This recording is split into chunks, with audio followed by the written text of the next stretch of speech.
Skagit County for exploitation on the internet? And is it something that we are paying attention to, and can we pay attention to it more? And to just qualify that, he's not running for office right now. So it truly came from his commitment as a prosecutor that came about.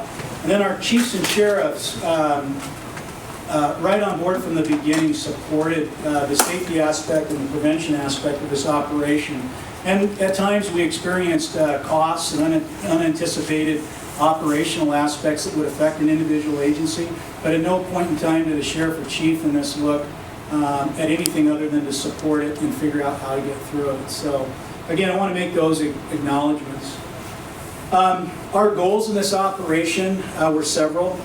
First of all, we really weren't sure what the size and scope of child exploitation with the internet was like here in Skagit County. You always hear the stories. Maybe it's a big city issue. Is it a small community issue like Skagit County? So part of our goal was to see, are we vulnerable here as a community with the internet? So that was one thing we strived to do.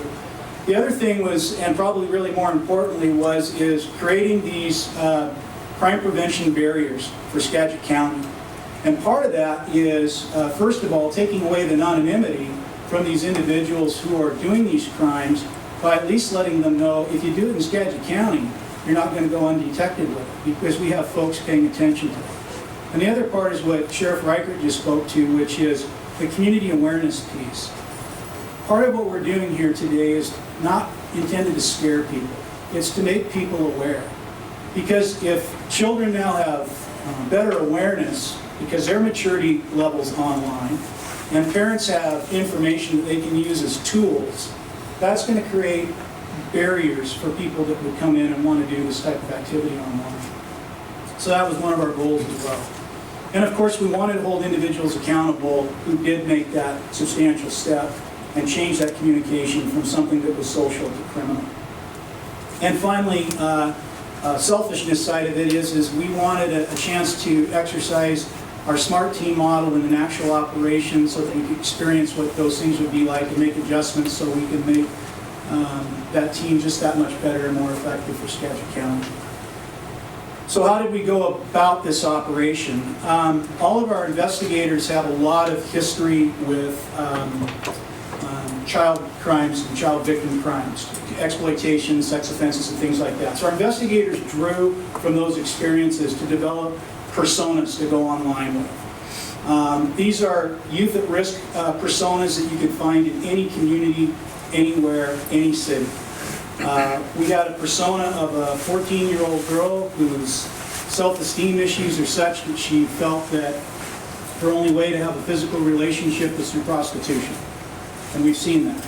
We've experienced that. We had a 9-year-old persona that is an introverted personality who was unsure about their social circles, their acceptance, and unsure about maybe checking with friends or family, turn to the internet. You know, go online to the chat boards or the social sites and see where we get the acknowledgement and support. We had another persona that was a 13-year-old boy, conflicted about sexuality. Am I gay or am I not gay? Okay, and again, uncomfortable about maybe turning to friends or family to work through those issues, so they turn to the internet and go online and they reach out and see who will support them.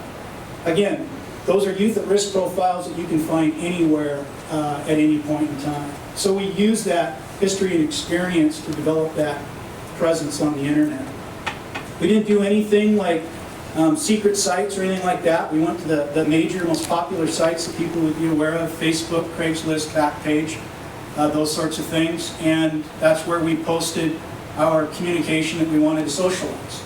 Because again, if we were going to test this, we wanted to see, where it was happening at the most popular venues that people are using today.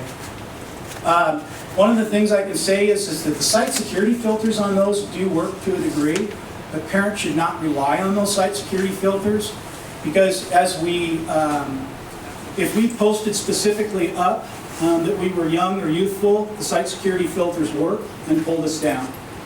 But we knew from our case investigations, again, children who have been victims of this, they don't tell the truth when they're online. They make up fake identifications, or they make themselves older than they are. And so that gets them around those site filters. So as parents out there, those are some things that we know are occurring and you can be paying attention to as well. One of the things I want to be really clear on in the investigation, because I think there can be a perception at times about how the two connect, is there a luring aspect to what we do. In every single case where a solicitor contacted one of our personas online, there was a clear demarcation point where that individual knew that they were communicating with either a 14-year-old, 9-year-old, or 13-year-old. And I'll talk through each of those cases in just a minute. And that's the deviation where it went from social contact to criminal conduct for us. We had over 140 solicitations in the first 2 weeks of our ads.